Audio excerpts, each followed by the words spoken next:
Hello everyone, myself Devangi. Today we are learning three topics in this video. First, security system from attack. Second, firewalls. Third, prevention from unauthorized access. First, securing system from attacks. We need to follow the step given below for the security. Use virus protection software and update it regularly. हमारे system के अंदर virus protection software को install करना है, फिर उसको update करते रहना है रेगुलरली, बिकॉज जब भी हमारे सिस्टम के अंदर वायरसेस आ जाएंगे तो वो उसको प्रोटेक्ट करता है, उससे प्रोटेक्ट करता है। तो इसके लिए हमें वायरस प्रोटेक्शन सॉफ्टवेयर की ज़रूरत पड़ती है। फिर फायरवॉल सॉफ्टवेयर का यूज़ करना है। फिर हमें अवेयर रहना है, कोई भी स्पैम ईमेल और टेक्स्ट मैसेज से उसको एक्सेस नहीं करना है। इवन वो टेक्स्ट मैसेज और ईमेल को आपको ओपन भी नहीं करना है। जब भी आपको ऐसा फील हो कि आपका सिस्टम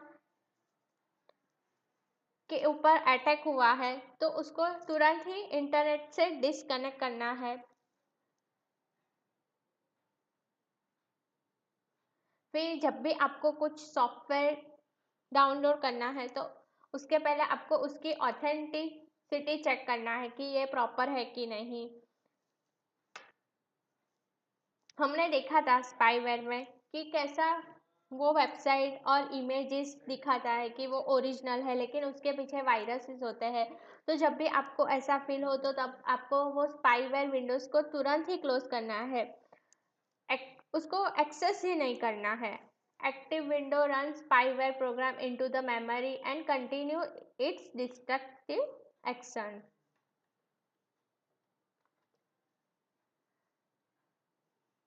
आप आपके पीसी के अंदर जब भी पेन ड्राइव यूज़ करो या हार्ड डिस्क का एक्सेस करते हो तो उसके पहले उसको स्कैन करना है एंटीवायरस सॉफ्टवेयर से।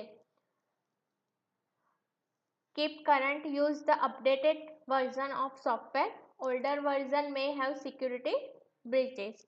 तो आपको हर बार अपडेटेड वर्जन सॉफ्टवेयर वर्जन का ही यूज़ करना है, उसको बार बार अपडेटेड करना पड़ता है तो वो आपको कर लेना चाहिए, बिकॉज वो सिक्योरिटी को वो हार्म नहीं करता है।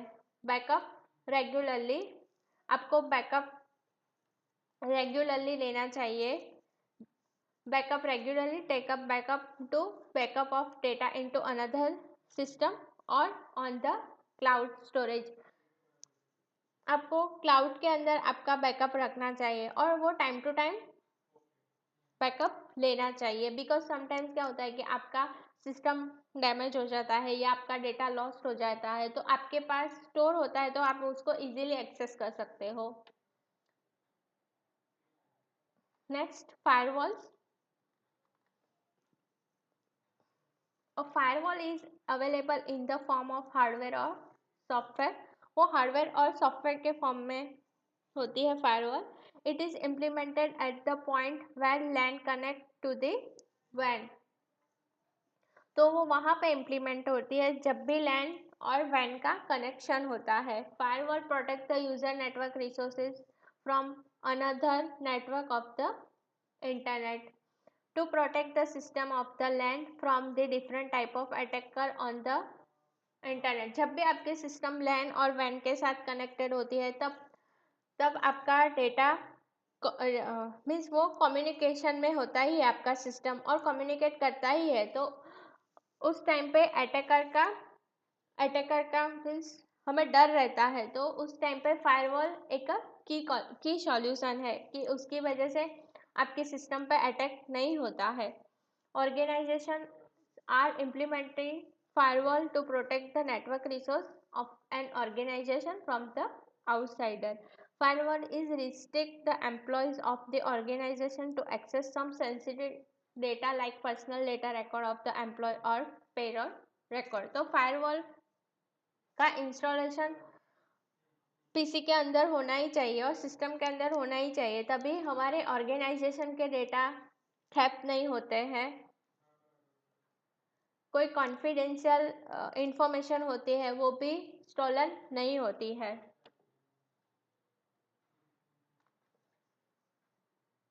Firewall will block all the port of gateway machine except those which are in use by the personal or organization. If all unnecessary ports are blocked, it is difficult for the attacker to cross the firewall and access any sensitive data of the organization.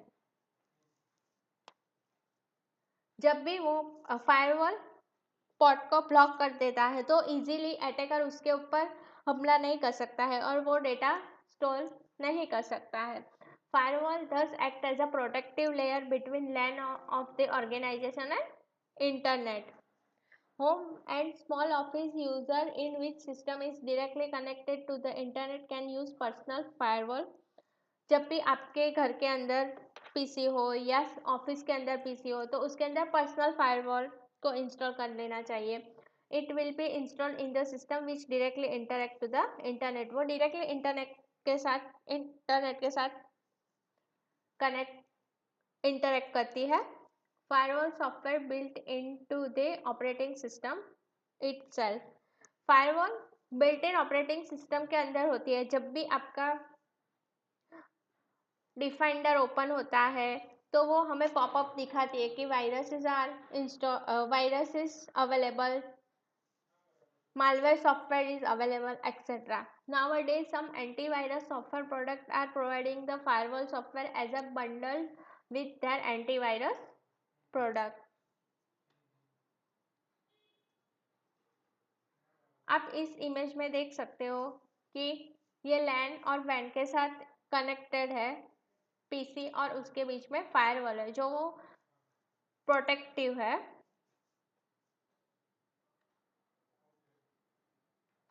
Review question,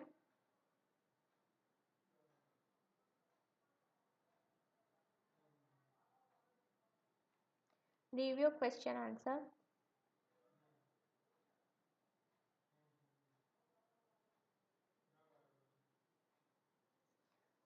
Next, prevention from unauthorized access. Unauthorized access means any user access the computer or network resource without permission or without the knowledge of actual user of the system or network. Unauthorized use is the use of computer or its data for unapproved or possibly illegal activity. For example, suppose एक user का email ID और password है तो उसके पास उसका authentication है कि वो उसको एक्सेस कर सकता है, लेकिन जब भी कोई दूसरा बंदा उसको थैप कर लेता है या चुरा लेता है और वो सिस्टम या उसके अकाउंट को एक्सेस करता है तो वो इलीगल एक्टिविटी है। To prevent the system from unauthorized access, firewall and antivirus software. तो unauthorized access के लिए आपको firewall और antivirus software को इंस्टॉल करना पड़ता है सिस्टम के अंदर। Another solution is, उसके लिए two solution है, first authentication and second one is authorization. First authentication. Authentication is the process of identifying user. For example कोई भी अकाउंट हो आपका, नेट बैंकिंग के अंदर आपका अकाउंट हो या फिर गूगल के अंदर आपका अकाउंट हो, तो आपका खुद का यूजर नेम और पासवर्ड क्रिएट होता है तो आप उसकी मदद से आपका वो अकाउंट एक्सेस कर सकते हो। तो उसको क्या बोलते हैं, ऑथेंटिकेशन। पर्टिकुलर यूजर का यूजर नेम और पासवर्ड क्रिएट होता है तो उसको बोलते हैं हम ऑथेंटिकेशन। ऑथेंटिकेशन मीन उस यूजर को परमिशन मिलती है कि वो ये अकाउंट एक्सेस कर सकता है। ऑपरेटिंग सिस्टम और any software when start they ask to enter user name and password. तो विंडोज 10 आप इंस्टॉल करते हो या और एनी सॉफ्टवेयर आप इंस्टॉल करते हो तो आपको स्टार्टिंग में ही नोटिफिकेशन आता है कि आपको उसके अंदर यूजर नेम और पासवर्ड इनपुट करना है, तो वो आपको ऑथेंटिकेट प्रोवाइड करता है। If user enter correct username and password, then system grant the resource to that user. जब भी आप आपका करेक्ट यूजर नेम और पासवर्ड डालते हो अकाउंट के अंदर, तो ही आप उसको एक्सेस कर सकते हो और उसके बाद आप वो सारे रिसोर्स को एक्सेस कर सकते हो. The person who has given valid login credential is called a authenticated user. Keeping strong password is a skill. तो उसके लिए पासवर्ड स्ट्रॉन्ग होना चाहिए कि किसी को आइडिया भी नहीं आए कि इसका ये पासवर्ड हो सकता है, इस यूज़र का ये पासवर्ड हो सकता है. सपोज 123@XYZ आप ऐसा पासवर्ड लिखोगे तो कोई भी यूज़र आके उसको इजीली आपका अकाउंट एक्सेस कर लेता है. तो पासवर्ड स्ट्रॉन्ग होना चाहिए. Strong password tips. First, try to avoid personal information in the password. आपको पासवर्ड के अंदर आपकी पर्सनल इन्फॉर्मेशन का पासवर्ड नहीं रखना है. Some user set their mobile number, name और vehicle number as a password. तो उसको अवॉइड करना है. आपका पर्सनल मोबाइल नंबर, नेम और व्हीकल नंबर पासवर्ड के अंदर नहीं होना चाहिए. Such type of password is easily guessable and system can be accessed by unauthorised user. Maintain minimum length of password. तो आपको पासवर्ड मिनिमम 8 कैरेक्टर्स का तो रखना ही है. बिकॉज स्मॉल पासवर्ड हो तो इजीली कोई भी पर्सन उसको ट्रैक कर लेता है. Near small password can be easily tracked by the person standing nearer to you while entering the password और by some software. Password must be difficult. It should have combination of uppercase letter, lowercase letter, digit and special symbol. जब भी आप कोई भी account का password set करते हो तो पासवर्ड के अंदर अपर केस लेटर होने चाहिए, लोअर केस लेटर होने चाहिए, फिर डिजिट या स्पेशल कैरेक्टर सिंबल सभी का यूज करके आपको पासवर्ड रखना पड़ता है. Change your password on regular time interval basis. तो आपको थोड़े थोड़े टाइम के बाद वो पासवर्ड को चेंज कर देना चाहिए. Use variation in the password. Do not keep same password for all the website. बहुत सारे वेबसाइट के ऊपर आपके अकाउंट्स होते हैं तो सभी का पासवर्ड एक नहीं होना चाहिए. सभी वेबसाइट के ऊपर आपका पासवर्ड अलग होना चाहिए.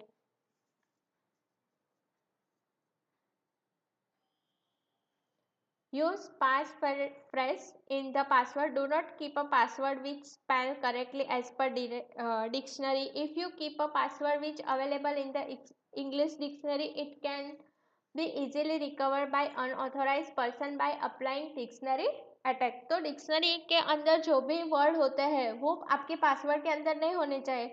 तो वो अनऑथोराइज पर्सन उसको इजीली गेस कर सकता है.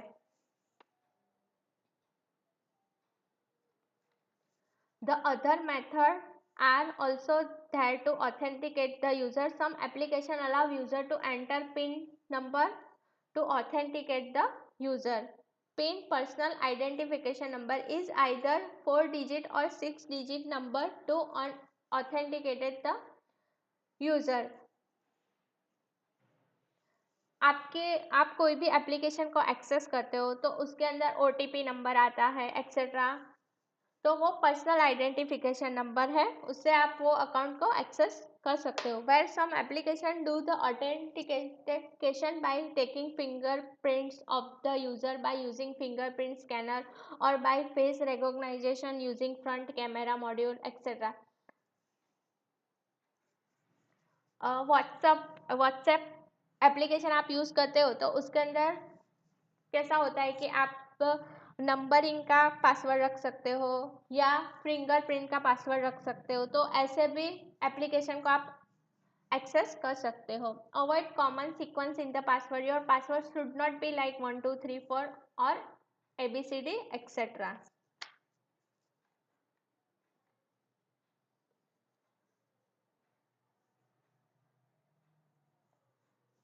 आपको पासवर्ड को मैनेज करना है. जब भी आप कोई पासवर्ड कोई भी एप्लीकेशन के अंदर अप्लाई करते हो तो वो आपको याद रखना है. Do not have to write the password which can be easily accessible to someone.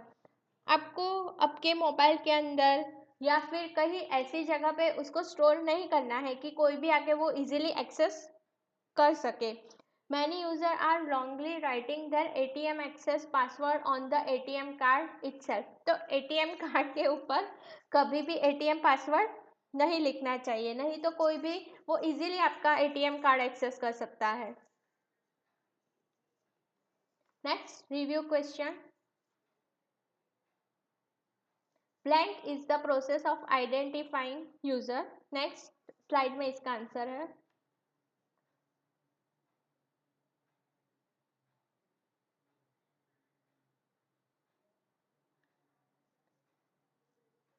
Next authorisation.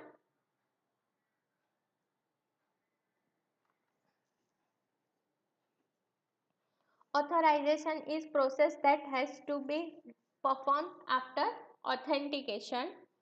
It is security mechanism that determines user privileges or access level related to the resource of the system, including data, file, service or applications installed in the system. Once the username and password are verified and user is identified by the system, then system will grant only those resources to the user which are granted to that user by network administrator. तो user को authentication देना, उसके बाद ही उसको वो system को access करने देना, तो उसको हम क्या बोलते हैं?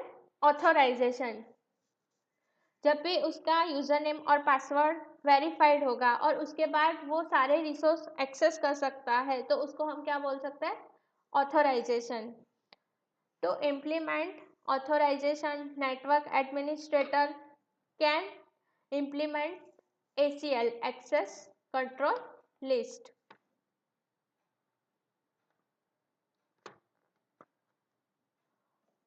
होमवर्क।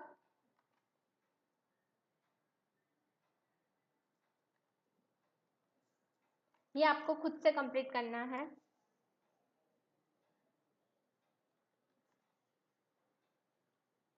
शॉर्ट क्वेश्चन, ये 1 मार्क्स के क्वेश्चन है।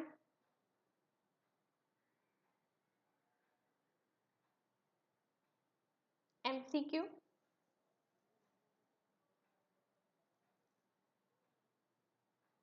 fill in the blank.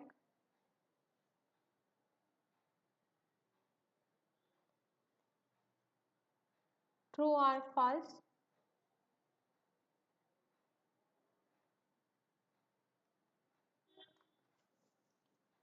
ये 3 रेफरेंस बुक है, फर्दर स्टडी के लिए इसको आपको रिफर करना है।